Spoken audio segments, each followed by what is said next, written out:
The wrench slipped from Han's hands and clattered against the metal floor of the salvage bay. He cursed under his breath and bent down to retrieve it, feeling the familiar ache in his left knee. The injury was 15 years old now, but it still reminded him of its presence every single day. Just like the memories. Ganymede Station wasn't much to look at. It was a collection of prefabricated domes and tunnels built into Jupiter's largest moon, home to about 3,000 people who either couldn't afford to live anywhere better or didn't want to be found. Fell into both categories. At 47 years old, he spent his days fixing broken salvage equipment and his nights trying not to dream. The dreams always came anyway. Tonight was no different. Lay in his small quarters, staring at the ceiling until exhaustion finally pulled him under. Then she appeared. The dragon was massive, her silver scales gleaming even though they were torn and bloodied. Her wings spread wide enough to block out the stars behind her. She looked directly at him with eyes that burned like molten gold. "I need the strength of a human warrior," she whispered, and her voice echoed inside his skull like thunder. Woke up covered in sweat. His heart hammered against his ribs. He checked the time, 3 in the morning. He'd only been asleep for 2 hours. He got up, made coffee, and tried to convince himself it was just another nightmare. The doctors had warned him about this. Post-traumatic stress from the colony wars. His brain trying to process 15 years of survivor's guilt. The Battle of 442B had been a massacre. His entire unit had been wiped out when the colony's fusion reactor went critical. He'd survived only because he'd been outside the blast radius, fixing a communications array. 23 men and women under his command had died in an instant. He could still remember the flash of light, the way the ground had shaken, the silence that came after. He'd retired from the Marines 6 months later. Nobody blamed him. Nobody except himself. The dragon appeared in his dreams again the next night, and the night after that. Always the same words, always the same desperate look in her golden eyes. By the 4th night, had stopped sleeping entirely. He worked double shifts in the salvage bay, drank too much coffee, and avoided his bed like it was contaminated. On the 5th day, everything changed. The station's alarm system crackled to life just after noon. An unscheduled ship was approaching Ganymede Station. This wasn't unusual by itself. Smugglers and traders came and went all the time. What made people stop and stare at their screens was the ship's identification signature. It was. Felt his blood run cold. There were dragons, actual intelligent dragons from a star system 40 light-years away. They were one of the oldest and most powerful species in known space. Humanity had established diplomatic relations with them 20 years ago, but the two species kept their distance. Dragons didn't visit human stations, especially not remote, half-forgotten places like Ganymede. The station commander's voice came through the intercom. "Would Han please report to Docking Bay 3 immediately? We have visitors asking for you by name." Every head in the salvage bay turned to look at him. Set down his tools with hands that had started to shake. He had no idea why dragons would want to see him. He'd never even met one before, but something in his gut told him this was connected to the dreams. Docking Bay 3 was crowded with curious station residents when arrived. Station security kept them back while the ship settled onto its landing struts. The vessel was beautiful in a terrifying way, all smooth curves and crystalline surfaces that seemed to shift colors in the light. It looked organic, like it had been grown rather than built. The airlock hissed open. What emerged made several people gasp and step backward. The dragon was young, probably no more than 20 feet long from snout to tail. Her scales were deep blue, almost black, and they reflected the overhead lights like polished stone. She moved on 4 legs, her wings folded against her back, and her golden eyes scanned the crowd until they locked onto Han. Her voice was surprisingly gentle, though it carried easily across the bay.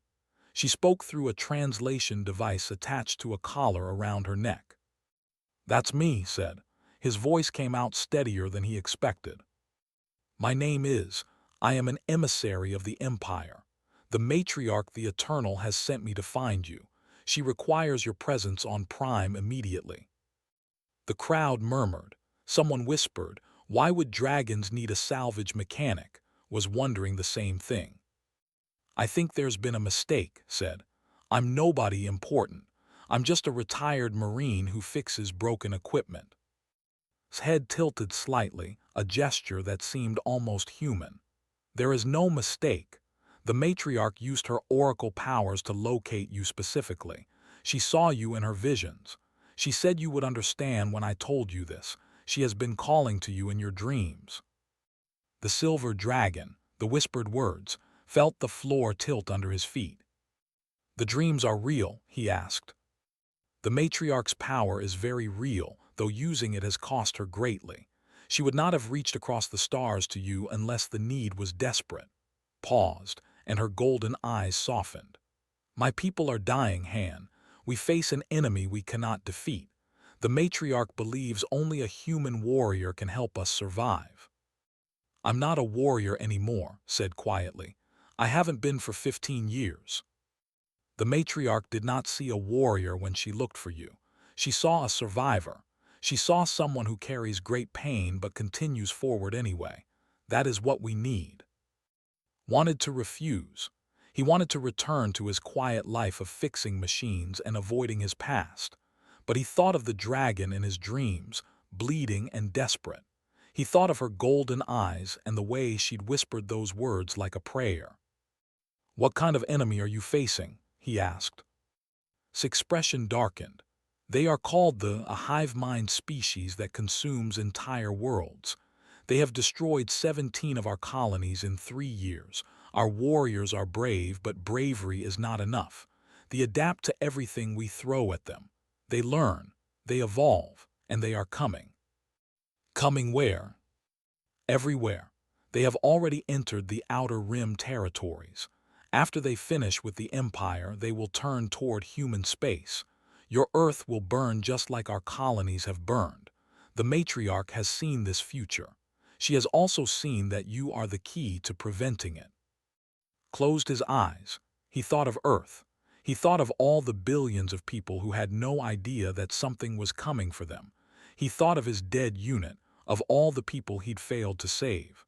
Maybe this was his chance to finally save someone. "If I go with you," said slowly, "I can't promise anything. I'm not the hero you're looking for." "The Matriarch does not need a hero," replied.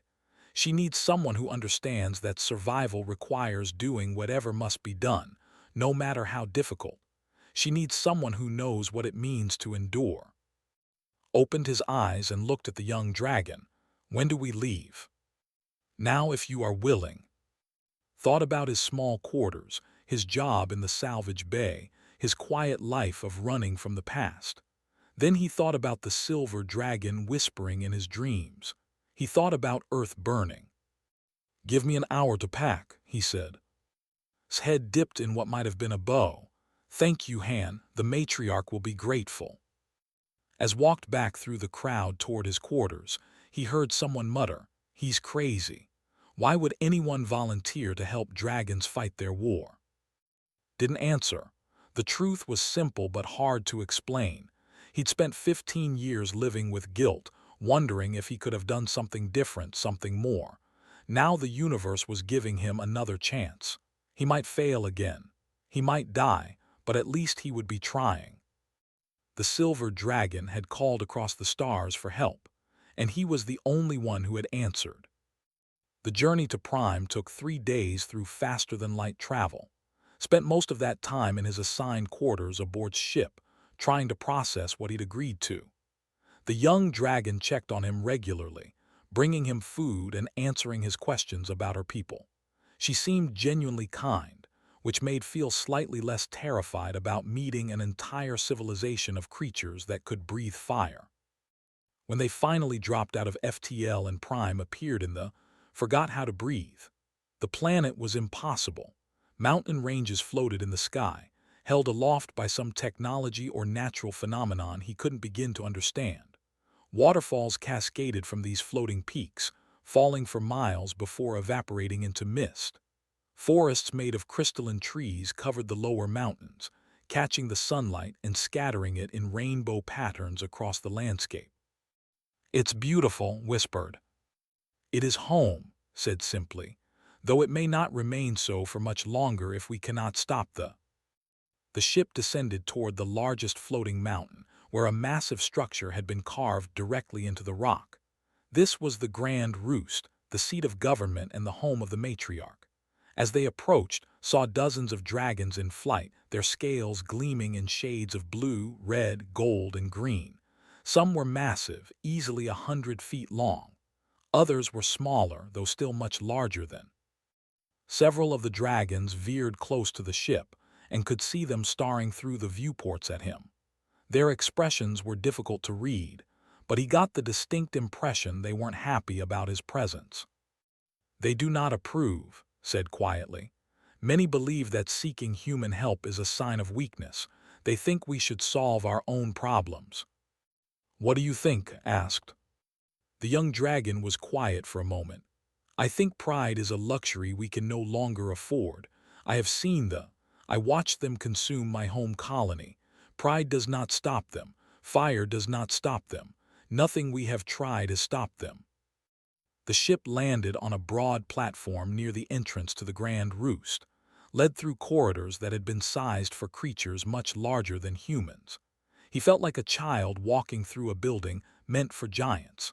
The walls were covered in intricate carvings that told stories of dragon history going back thousands of years. They entered a chamber so vast that his mind struggled to accept its scale. The ceiling disappeared into darkness far above. Ledges and platforms ringed the walls at various heights, and dozens of dragons perched on them, all watching as an approached the center of the room. There on the largest platform lay the matriarch. The Eternal was ancient. Her silver scales had lost much of their shine, and several of them were cracked or missing entirely. Her wings were torn, the membranes between the bones patched with scar tissue. She was still enormous, at least 200 feet from nose to tail, but there was a weariness to her that made his heart ache. This was the dragon from his dreams, and seeing her in person made the situation horrifyingly real. "Approach, Han of Earth." His voice filled the chamber, deep and resonant. She didn't use a translation device. She spoke English directly, though her accent made it sound like an ancient language. Walked forward until he stood at the base of her platform. Up close, each of her scales was as large as his hand. Her golden eyes, still bright despite her age, studied him with an intelligence that felt almost overwhelming. "You came," she said, and there was relief in her voice. "I was not certain my call would be enough." "I came," confirmed, "though I'm still not sure why you need me specifically." "Because you understand survival," said. "My people are warriors. We are strong, fierce, and proud, but we do not know how to adapt when strength fails us. We do not know how to change our tactics when our enemies learn to counter everything we do. You humans, though, you are soft. You are weak. You have no natural weapons, no armor, no fire, yet you survive. You thrive. You conquer worlds despite all your fragility. That is what I need. That is what my people must learn." Before could respond, a massive red dragon swooped down from one of the upper ledges and landed with a crash that shook the floor. He was easily 150 feet long, with scales like polished rubies and eyes that burned with anger. "This is insulting," the red dragon roared. We have defended our empire for 10,000 years, and now you ask this tiny mammal to teach us how to fight. I will not accept it." "N," said her voice sharp, "control yourself. No, if you believe this human has anything to offer, let him prove it. I challenge him to trial by combat in the arena of winds. Let us see if he has the courage to face a true warrior." The chamber erupted in voices, some supporting N and others calling for calm. Stood still, his heart pounding. He understood what was happening. This was about pride, about proving that humans belonged here. If he backed down now, he'd lose all credibility before he even started. "I accept," said loudly enough for his voice to carry through the chamber. The room fell silent, looked at him with something that might have been concern. "You do not have to do this, Han. I can order N to stand down." "With respect, Matriarch, that would only make things worse. If I'm going to work with your people, they need to see that I'm not afraid of them. Even if I lose, at least they'll know I have courage." Studied him for a long moment, then nodded slowly. "Very well. The trial will take place at sunset." The Arena of Winds was exactly what it sounded like. It was a flat platform carved into the side of one of the floating mountains, open to the sky on three sides. Wind howled constantly across its surface, strong enough that had to lean into it to avoid being knocked over. Dragons filled the air around the arena, perched on nearby peaks and hovering on their wings, all waiting to watch the fight. N stood on one side of the arena, magnificent and terrifying, stood on the other side in his simple combat fatigues, armed with only a practice staff that had found for him. The rules were simple: first to yield or be forced from the arena lost. No killing. Beyond that, anything was permitted. A bell rang to signal the start of the fight. N charged immediately, moving faster than something his size had any right to move. Dove to the side, rolling across the stone and coming up running. He couldn't match the dragon's strength or speed. His only chance was to be unpredictable.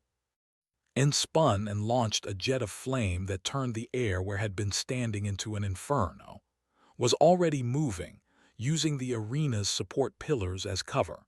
He circled around, keeping obstacles between himself and the dragon. "Cowards, stand and fight," N roared. Didn't answer. He was too busy surviving. He studied the dragon's movements, looking for patterns.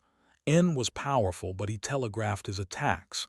He favored his right side, and he was getting frustrated. When N charged again, waited until the last possible second, then dropped flat and rolled under the dragon's belly.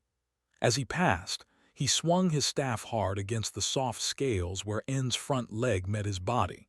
It was a weak point, and the impact made the dragon stumble. The watching dragons gasped. No one had expected that.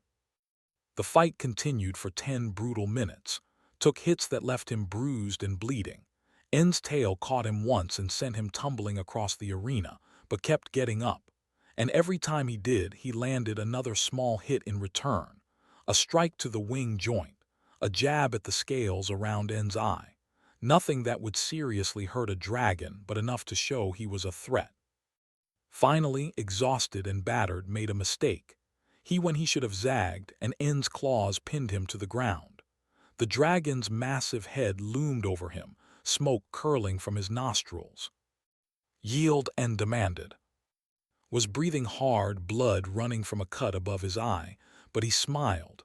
"You had to pin me down, you couldn't knock me out. You couldn't make me quit. I'd say that proves my point." N stared at him for a long moment. Then, to everyone's surprise, the red dragon laughed. It was a sound like boulders rolling down a mountain. He removed his claw from his chest and stepped back. "You fight like the entire universe is trying to kill you," N said, "and you refuse to die. Perhaps there is something we can learn from humans after all." That evening, sat with in her private chambers. The matriarch had healed his injuries with some kind of salve that made his skin tingle. Now they talked while the sun set over the impossible landscape of Prime. "You impressed them," said. "Even N respects you now." "I lost the fight," pointed out. "You survived it. For my people, that is more important than you realize." The ancient dragon shifted and heard her joints creak with age. "I must tell you the truth now, the full truth. They are not just invading. They are winning. We have lost 17 colonies. Millions of my people are dead, and our traditional methods of warfare are useless against them." "What do you need me to do?" asked. His golden eyes met his. "There is an ancient weapon left by our precursor race. It is called the Flame of Eternity. It has the power to destroy thee across multiple star systems. But it is buried deep in territory, in a place we call the Shattered Crypt.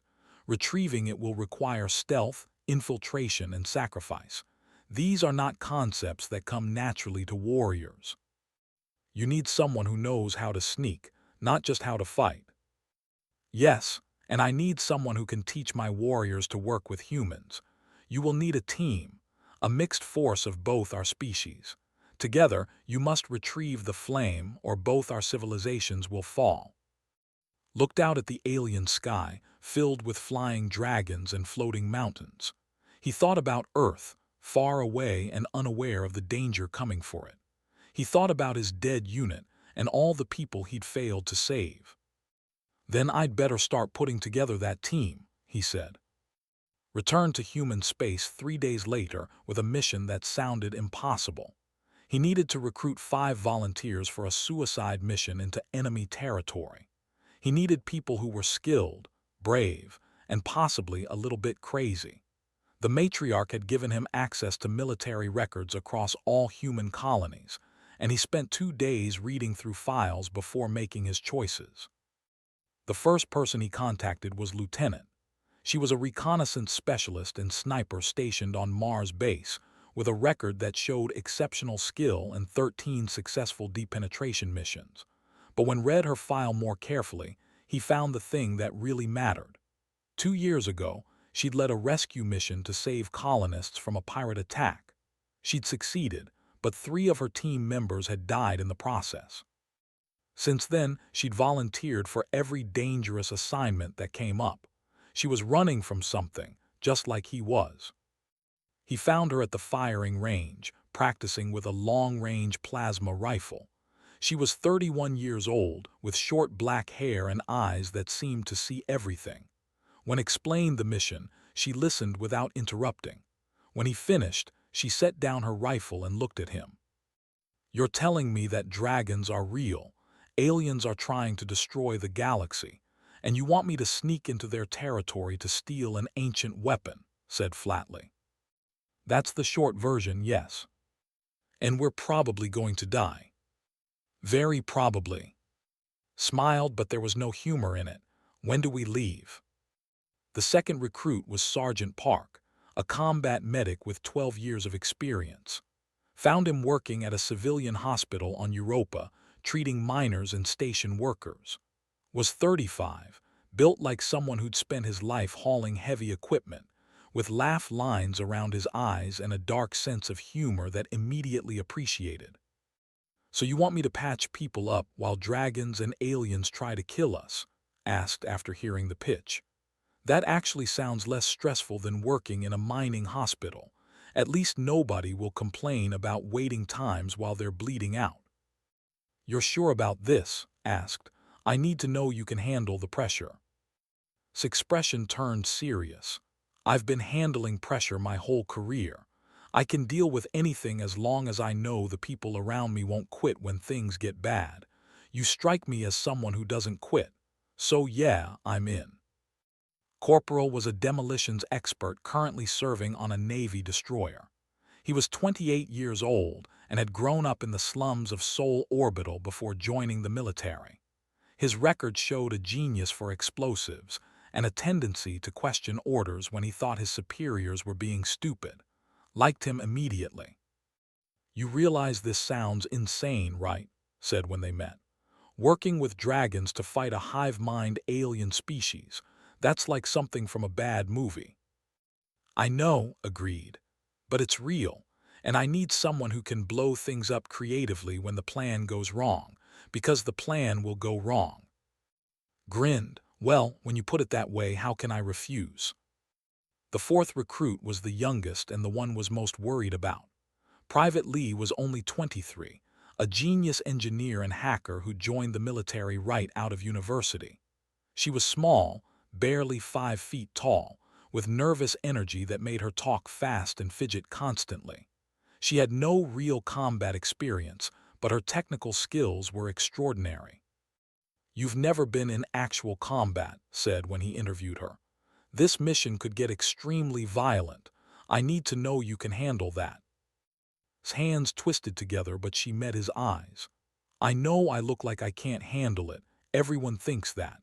But I've been underestimated my entire life because I'm small and I get nervous. I'm tired of it. I'm tired of playing it safe. I want to do something that matters even if it scares me, especially if it scares me. Saw something in her expression that reminded him of himself at that age, the desperate need to prove something. He nodded. Welcome to the team. The final human recruit wasn't a soldier at all. Doctor was a 59-year-old who'd spent 30 years studying alien life. He was thin, gray-haired, and wore old-fashioned glasses, even though his vision was corrected. He'd written the primary human research papers on the based on the limited data available. "I'm not a fighter," said bluntly when approached him. "I'll slow you down. I'll probably get myself killed." "I don't need you to fight," said.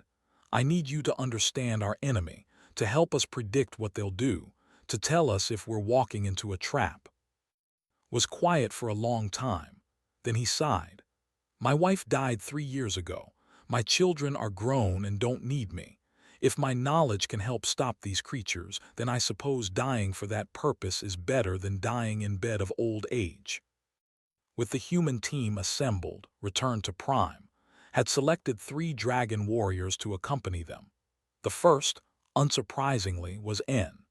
The red dragon had insisted on joining, declaring that he needed to ensure the humans didn't disgrace the mission. Suspected the real reason was that N had been impressed by their fight and wanted to see what else humans could do. The second dragon was Aura, a young green-scaled scout barely larger than. She was eager, almost desperate to prove herself. Her entire family had died when they destroyed their colony, and she volunteered for every dangerous assignment, hopping to take revenge. The third dragon was Elder, a massive bronze-colored warrior who was ancient even by standards. He moved slowly, and several of his scales had dulled with age, but his eyes were sharp and his voice was strong. He possessed knowledge of the precursor sites that no other living dragon had. "I am old," said when the team assembled for the first time. "This will likely be my final mission, but I would rather die doing something meaningful than waste away in the Grand Roost, forgotten." The mixed team of 8 began training together on a remote moon at the edge of space. From the very first day, it was clear that working together would be a challenge. The dragons couldn't understand why the humans needed so much equipment. Why did they need weapons when they could just use their natural abilities? N was especially frustrated. The humans couldn't understand why the dragons kept charging into situations without planning or reconnaissance. Nearly had an aneurysm watching Aura fly directly toward a practice target without checking for threats first. "You're going to get yourself killed," snapped after one particularly reckless exercise. "I am a warrior," Aura replied proudly. "I do not hide like a coward." "Staying alive isn't cowardice, it's called tactics." Had to physically step between them to prevent the argument from escalating. That night, he gathered everyone together around a fire. The dragons didn't need the warmth, but humans did, and insisted they all sit together. "We're not going to survive this if we keep fighting each other," said. "I know we're different. I know we don't understand each other, but that's exactly why this team exists. Humans know how to adapt. Dragons know how to be strong. We need both." "How do we learn to trust each other?" asked quietly. She'd been particularly nervous around the dragons, flinching every time one of them moved too quickly. "We suffer together," said. "That's how bonds form, through shared hardship." And suffer they did. For the next 3 weeks, put the team through grueling survival exercises. He dropped them in hostile environments with minimal supplies and told them to get back to base. He created scenarios where the dragons had to rely on human problem-solving and humans had to trust dragon strength. He pushed them past their limits, physically and mentally. Slowly, things began to change. N stopped mocking human weakness after rigged an explosive trap that would have killed him if it had been real. Started to appreciate Aura's aerial reconnaissance after the young dragon spotted an ambush that instruments had missed. Lost some of her fear of dragons after N shielded her from a rockfall with his own body during a training exercise. The breakthrough came during a rest period in their third week. The team sat together after a particularly exhausting day, eating rations and tending to injuries. Trying to make conversation, asked N about something that had been bothering her. In old human legends, dragons hoard treasure, she said. Gold and jewels and things like that. Is that true? N made a sound that might have been a laugh. Not gold, we hoard memories. Memories. The red dragon shifted and reached carefully into a pouch attached to his harness. He pulled out a small crystal, no larger than a human thumb, that glowed with soft internal light. We crystallize important moments from our lives, births, deaths, victories, great loves. This crystal holds the memory of my mate's last flight before she died fighting the. I carry it everywhere. He passed the crystal to, and she held it carefully as if it might break. The team was silent, watching. In that moment, they all understood something important. Dragons grieved just like humans did. They carried their pain just like humans did. They were different, but not that different. I'm sorry for your loss, said quietly, handing the crystal back. N tucked it away carefully. Thank you, and I am sorry for calling you weak when we first met. I see now that strength takes many forms. After that night, the team stopped being a collection of individuals and became something more. They developed a rhythm, learning each other's strengths and covering each other's weaknesses, taught the humans about precursor technology, shared everything he knew about behavior, worked with Aura to create better communication systems between species. By the end of the month, when arrived to assess their progress, the change was obvious. The team moved like a single unit, dragons and humans working together seamlessly. You have done well, told privately. Better than I hoped. They trust each other now. They're ready for the mission, asked. The ancient matriarch's golden eyes were sad. As ready as they can be. The flame of eternity awaits in the shattered crypt. But Han, you must understand. The path ahead will cost more than you can imagine. Some of your team will not return. I know, said quietly. He looked out at the team, watching them laugh together around the evening fire. N was telling a story, his tail swishing for emphasis, was making jokes, was smiling, no longer afraid. But we'll do it anyway, because that's what soldiers do. We go where we're sent, even when we know the odds. That is why I chose you, said, because you understand sacrifice. The next day, the team departed for territory. They flew in a modified ship that smelled like the enemy, designed to let them slip through the swarm undetected. As they jumped into faster-than-light travel, looked at his team one last time. Human and dragon, sitting together, ready to face the impossible. Whatever happened next, at least they wouldn't face it alone. The ship that carried them into territory was unlike anything the human team members had seen before. It was a captured bioship that Doctor had spent weeks modifying. The hull was made of something that looked like dark chitin, and it pulsed with a slow, organic rhythm that made skin crawl. But according to the sensors, it worked. They registered as just another vessel moving through enemy space. The journey took 5 days through faster-than-light travel, and every day they traveled deeper into horror. They passed through star systems that had been stripped completely bare of life. Planets that had once held cities and forests were now just gray, dead rocks. Space itself was filled with debris, the remains of civilizations that had tried to fight and failed. How many species have they destroyed? Asked quietly, staring at a broken space station drifting past their viewport. Records show at least 47, Doctor answered. His voice was heavy. But that's only what we know about. There are probably hundreds more that we never even met. N growled low in his throat. They must be stopped, no matter the cost.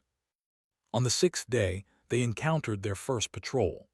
The creatures appeared on their sensors as a swarm of biological signals, moving together with perfect coordination. Through the team watched as hundreds of shapes passed by. Each one was about the size of a large dog, with crystalline carapaces that reflected light in disturbing patterns. They moved in absolute silence, guided by the hive mind that connected them all. "They're not investigating us," said, watching the sensors carefully. "The ship's disguise is working." "For now," added, "but we all know this gets harder from here." They were right. On the 8th day, they reached the outer defenses of the shattered Crypt star system. The presence here was overwhelming. Thousands of bioships moved in complex patterns, and massive hive structures orbited the dead worlds like tumors growing in space. The team had to navigate through it all, moving slowly to avoid drawing attention. It was during this crossing that they had their first real encounter. A patrol ship approached them, and this time it didn't just pass by. It matched their course and speed as if studying them. Hands flew across her console, adjusting their biosignature to better match enemy patterns, but the ship kept following. "They know something's wrong," said quietly. "Everyone prepare for combat." The ship suddenly accelerated, closing the distance. Its hull split open and dozens of drones poured out, heading straight for them. There was no more pretending. The mission had just gone loud. "Ara, take evasive action," ordered. "Arm weapons, target the big ship's propulsion system." The next 10 minutes were chaos. The modified ship wasn't built for combat, but they made it work. Ara's piloting skills kept them alive as drones slammed against their hull. Precise shots took out the patrol ship's engines, causing it to drift helplessly. But several drones managed to attach themselves to the hull, and the team heard the horrible sound of them cutting through. "They're boarding us," shouted. "Everyone to the main corridor," commanded. "We hold them there." The team rushed to defensive positions as the drones cut through. When the hull finally breached, 3 of the creatures poured inside. Up close, they were even more terrible. Their bodies were covered in sharp crystalline growths, and their mandibles clicked with a sound like breaking glass. They moved with inhuman speed, completely fearless. N roared and unleashed a jet of flame that filled the corridor. 2 of the drones were incinerated instantly. The third dodged and launched itself at who was closest. The engineer raised his plasma rifle, but the drone was too fast. It knocked him down, its mandibles going for his throat. Was faster. The medic threw himself at the drone, stabbing it with a combat knife right where its head met its body. The creature shrieked, a sound that seemed to come from everywhere at once, and thrashed violently. Its tail caught across the ribs and heard bones crack. Finished the drone with a precise shot to what passed for its brain. The creature went still, but the damage was done. Lay on the floor, clutching his side and gasping for air. "How bad?" asked as knelt beside the injured man. 3 broken ribs, possibly 4, said, his hands moving quickly as he administered pain medication and wrapped chest. "He needs to avoid physical stress or one of them could puncture a lung." "Can he continue the mission?" Looked up at his expression grim. "He'll have to, we can't turn back now." They sealed the hull breach with emergency patches and continued toward their target. Moved slowly, every breath clearly painful, but he refused to complain. The team had no choice but to keep going. They'd crossed into territory. The only way out was through. 2 days later, they reached their destination. The planet was called, and according to, it was the original. The species had abandoned it thousands of years ago for reasons that had been lost to history. Now, looking at the dead world covered in nests, thought he understood why. "The flame of eternity was sealed here when my ancestors fled," explained. "They awakened something dangerous, something they couldn't control. Rather than risk destroying themselves, they locked the weapon away and left this world forever. And now we're going back to get it," said. "That seems like a terrible idea." "All our ideas lately have been terrible," pointed out. "Why stop now?" They landed the ship in a canyon far from the main nest. The precursor temple, according to knowledge, was 20 miles away through hostile territory. They would have to go on foot, or rather, on foot and on wing. The dragons could fly, but the humans would need to travel across the surface. The surface of was a nightmare landscape. The ground was covered in a black, organic substance that grew from the nests. It was soft and wet, and it squelched under their boots. The air smelled like decay. In the distance, they could see drones moving in swarms, tending to massive structures that pulsed with sickly light. "We move at night," decided. "Can you mask our heat signatures?" "I can try," the young engineer said, pulling out her equipment. "But if they get close enough, they'll smell us, or sense us, or whatever it is the hive mind does." They traveled in darkness, moving slowly and carefully. The dragons flew low, scouting ahead while the humans followed on the ground. Every hour they had to hide as patrols passed nearby. The tension was unbearable. One mistake, one noise, and thousands of drones would be on them in seconds. It took them 2 full nights to reach the temple. When it finally came into view, felt his breath catch. The structure was a massive ziggurat made of black stone that seemed to absorb light.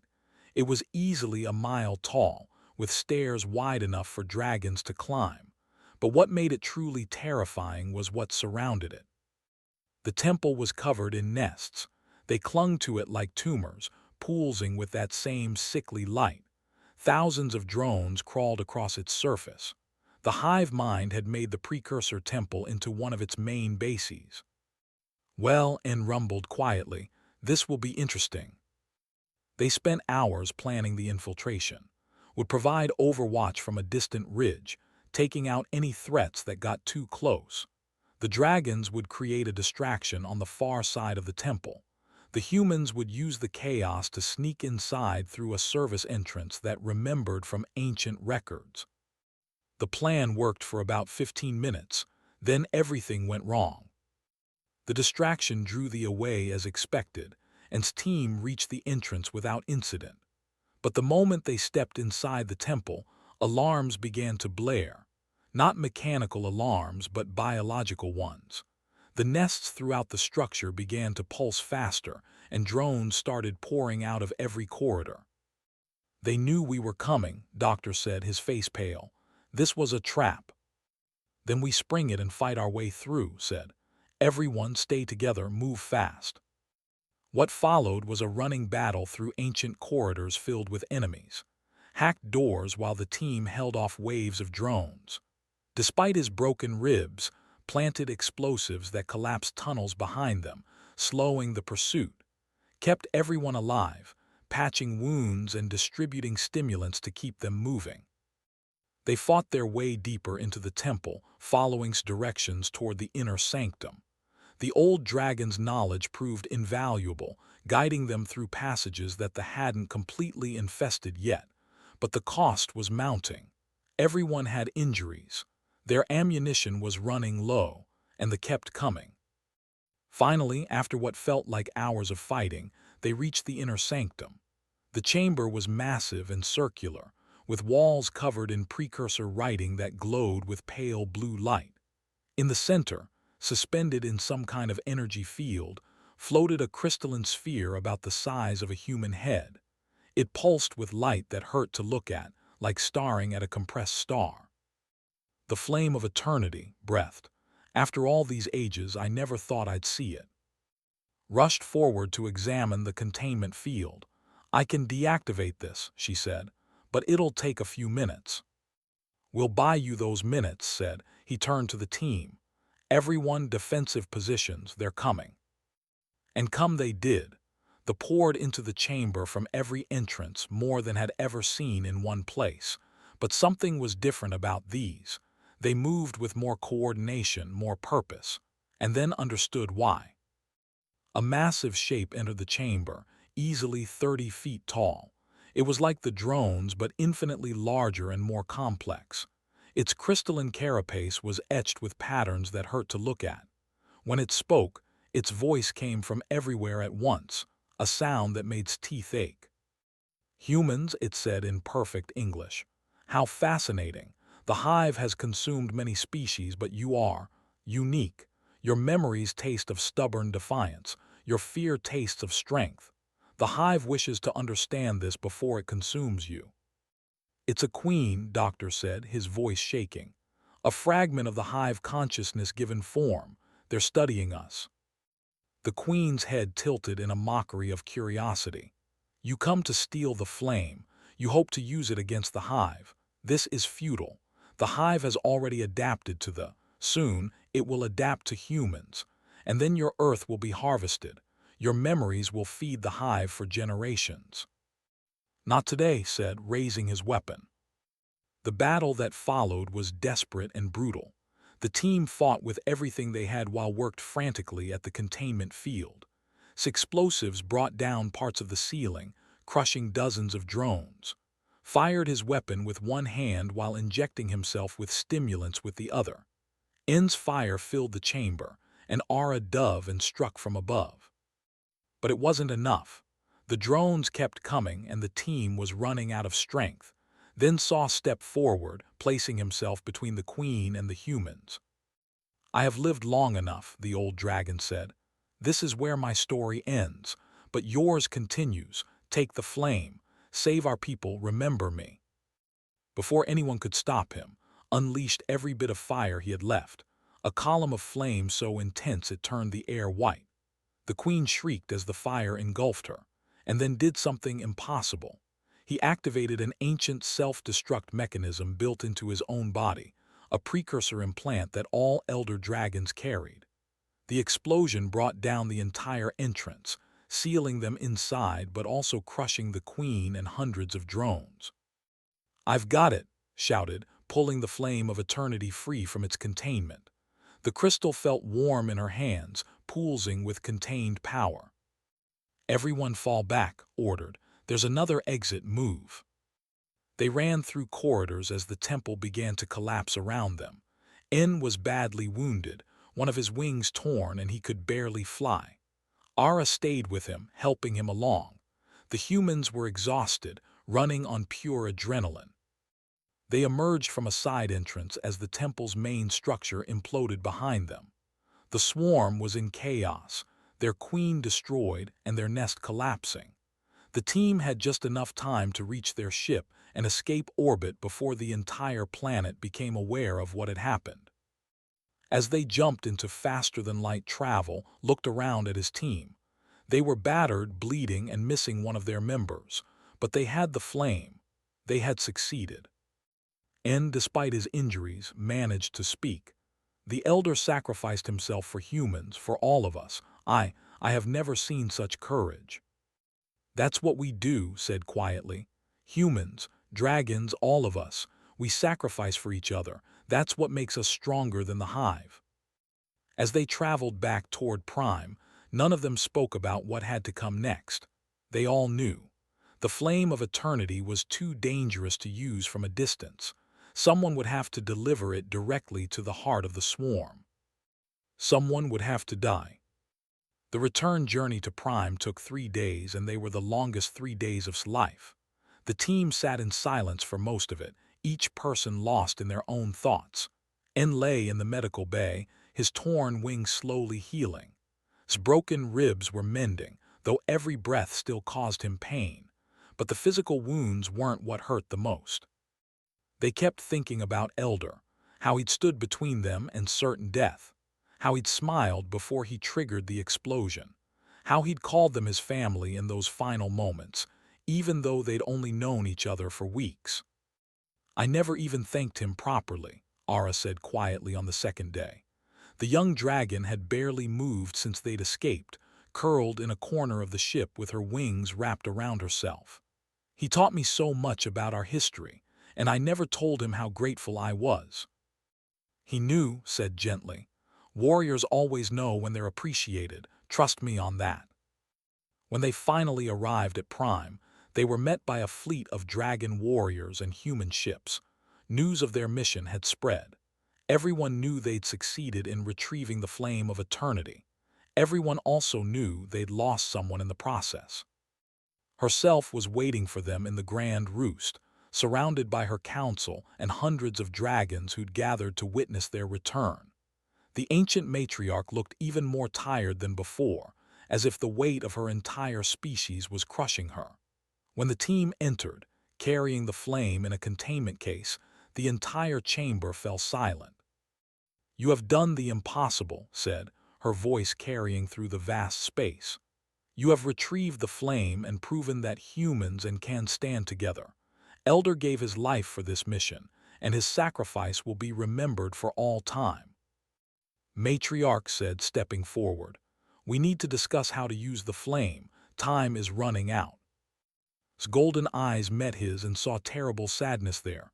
"Come," she said quietly, "we will speak privately." The matriarch led, along with N and the human team, to a private chamber overlooking the floating mountains. The view was beautiful but couldn't appreciate it. He had a feeling he knew what was coming.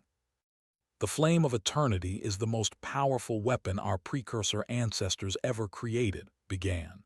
"It contains the compressed energy of an entire star. When detonated, it will release a wave of destruction that will incinerate every within 50 light years. Their bioships, their nests, their queens, everything. The hive mind will be shattered in this sector of space." But prompted, because there was always a but. "But it cannot be used remotely," continued. "The activation sequence requires a living consciousness to interface with the flame directly, and once activated, the pilot delivering it will have only minutes before the detonation.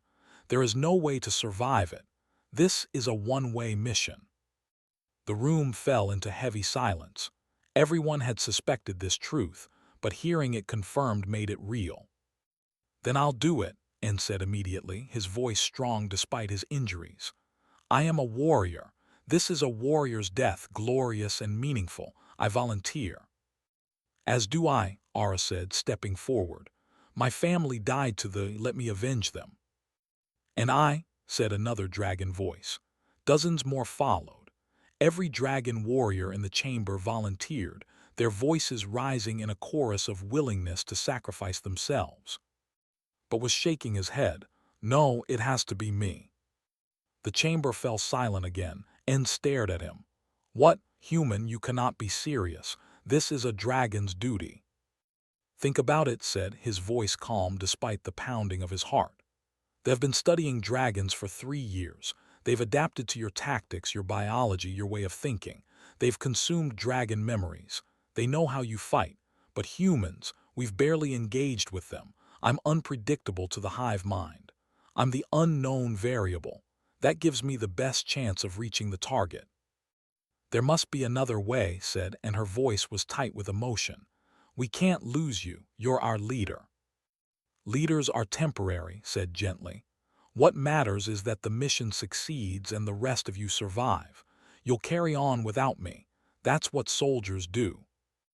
Doctor adjusted his glasses with shaking hands. "Han, I am an old man who has lived a full life. Let me take your place. I am the logical choice." "You're needed alive," said.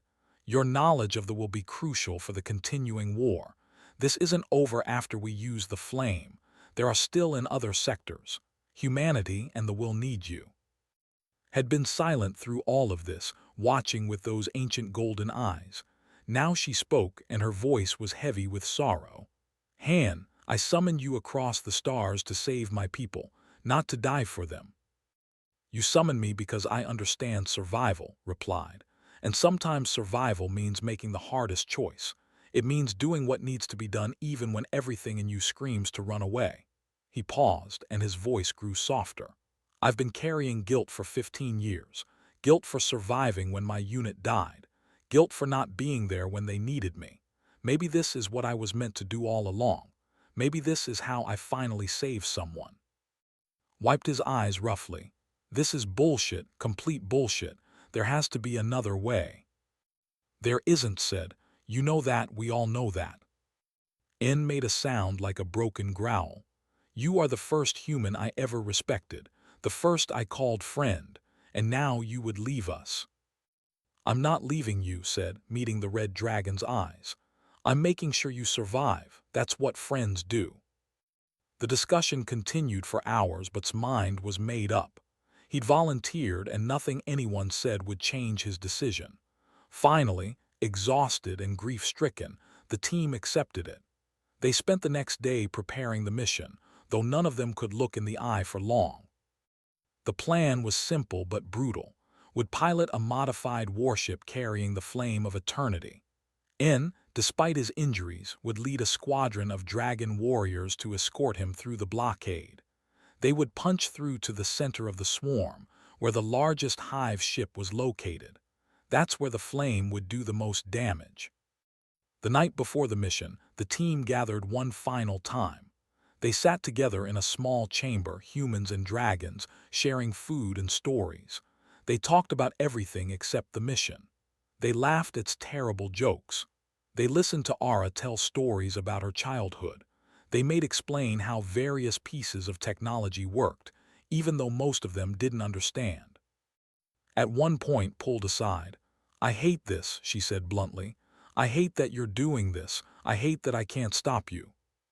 "I know," said, "but someone has to, and I'm the right choice." "You saved me, you know," continued. "When I joined this mission, I was running from guilt, from my failures. But working with you, seeing how you turned that guilt into something positive, something meaningful, it helped me. You helped me." "Then live," said. "Live and help others the way I helped you.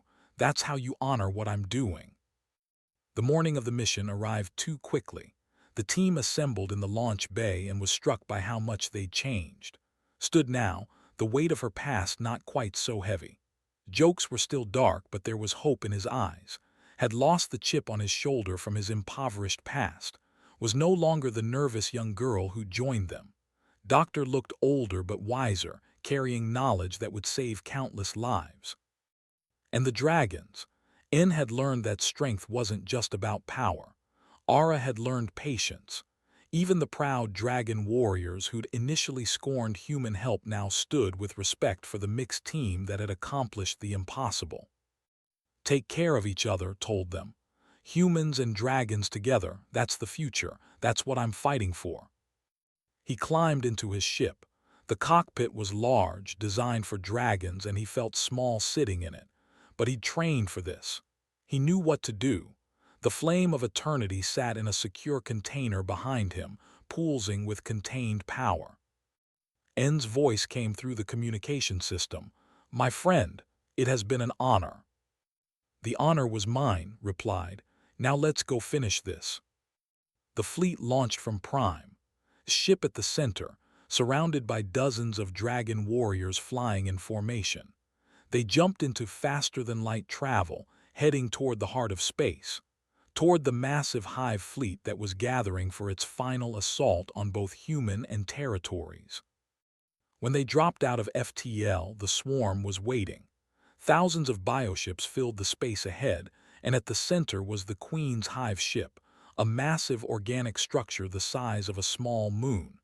The hive mind knew they were coming. It had been waiting for them. "All units engage," and roared. The dragon warriors dove into the swarm, breathing fire and tearing through bioships with claw and fang. They responded with overwhelming force, but the dragons had learned. They used human tactics now, coordinating their attacks, covering each other, adapting to the enemy's responses. Flew straight toward the center, his ship taking hit after hit. Shields held, then failed. Hull integrity dropped. Alarms blared. He kept flying. A fighter latched onto his wing and N swooped in to rip it away. "Keep going," the red dragon shouted. "We've got you." More dragons joined the escort, sacrificing themselves to clear a path.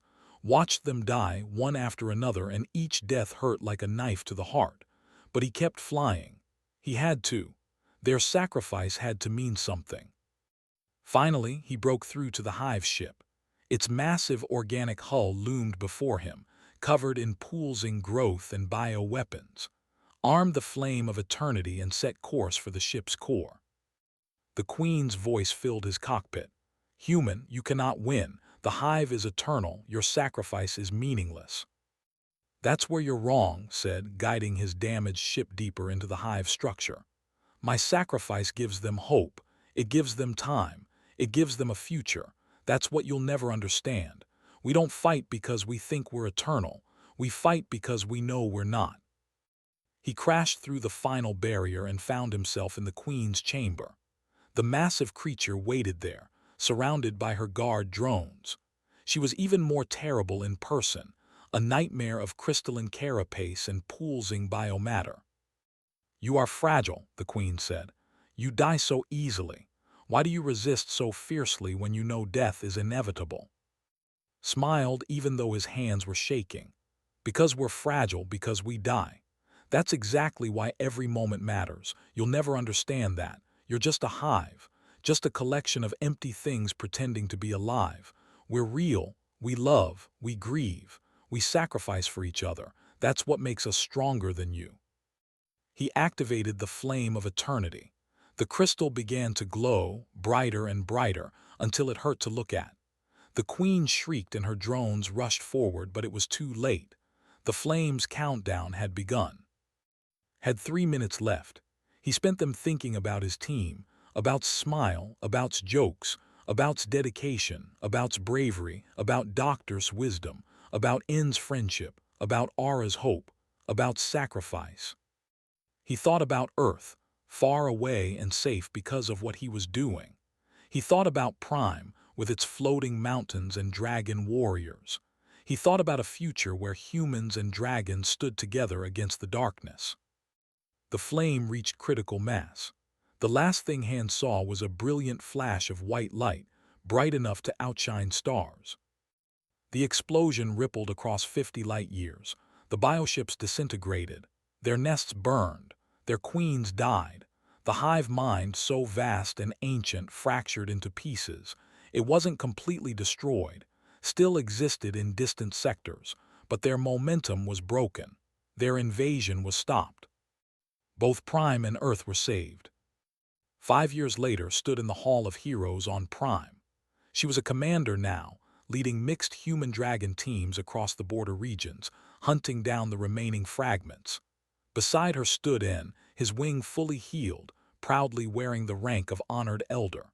The rest of the original team was scattered across both empires, each serving in their own way, each carrying the lessons they'd learned. The monument before them showed a human and a dragon standing side by side, carved from living crystal that glowed with soft light. At the base was a plaque with names. And Han, now truly ancient and near the end of her long life, addressed the gathered crowd. "I whispered across the stars, asking for the strength of a human warrior. One man answered, and in his sacrifice, he showed us what true strength is. It is not the fire we breathe or the claws we bear. It is the willingness to endure, to adapt, and to give everything for those who come after." The crowd was silent. Humans and dragons stood together, the old prejudices finally breaking down. They'd learned to work together, to trust each other, to sacrifice for each other, all because one retired Marine had answered a desperate call. Stepped forward and placed a small crystal at the monument's base. In the tradition, it was a memory crystal. It contained the final conversation she'd had with before his mission. In it, he was laughing at one of his terrible jokes, fully human, fully alive, not knowing he was about to become a hero. "He answered my call," said, her voice carrying across the hall. "We must answer his legacy. We must remain united. We must remember that strength comes not from standing alone, but from standing together." As the ceremony ended and people began to leave, N remained by the monument, joined him and then Aura and then the others. The team, what remained of it, stood together in silence. "Do you think he knew?" asked quietly. "Do you think he knew how much he'd change things?" "He knew he was making a choice," said. "That's all any of us can do, make the choice and hope it matters." "It mattered," N rumbled. "Look around you. Humans and dragons working together. Two civilizations that barely knew each other 5 years ago now standing as one. That is his legacy. That is what he died for." Looked up at the statue, at the carved face that looked like but somehow wasn't quite right. The real had been and tired, carrying 15 years of guilt. But this statue showed him as a hero, strong and certain. Maybe that was okay. Maybe both versions were true. "You know what he'd say if he could see this," said with a slight smile. "He'd probably complain that the statue makes him look too heroic, Then he'd tell us to stop standing around feeling sad and get back to work. The team laughed because it was true. That was exactly what would have said. They left the Hall of Heroes together, humans and dragons walking side by side. The galaxy was still dangerous. The still existed in distant systems. There would be more battles, more sacrifices, more losses, but they would face it together, united by the memory of a veteran who'd answered a desperate call and given everything to save two civilizations. The stars above Prime shone bright, and somewhere among them, in the space where the flame had detonated, there was a nebula of beautiful colors. The locals called it the Dragon's Breath, in honor of N's warriors who died clearing the path. But the humans called its light, a reminder that even in the darkest times, one person's courage could change everything. And in the years that followed, whenever someone asked why humans and dragons stood together when so many other species remained divided, the answer was always the same. Because a dragon whispered for help across the stars, and a human answered,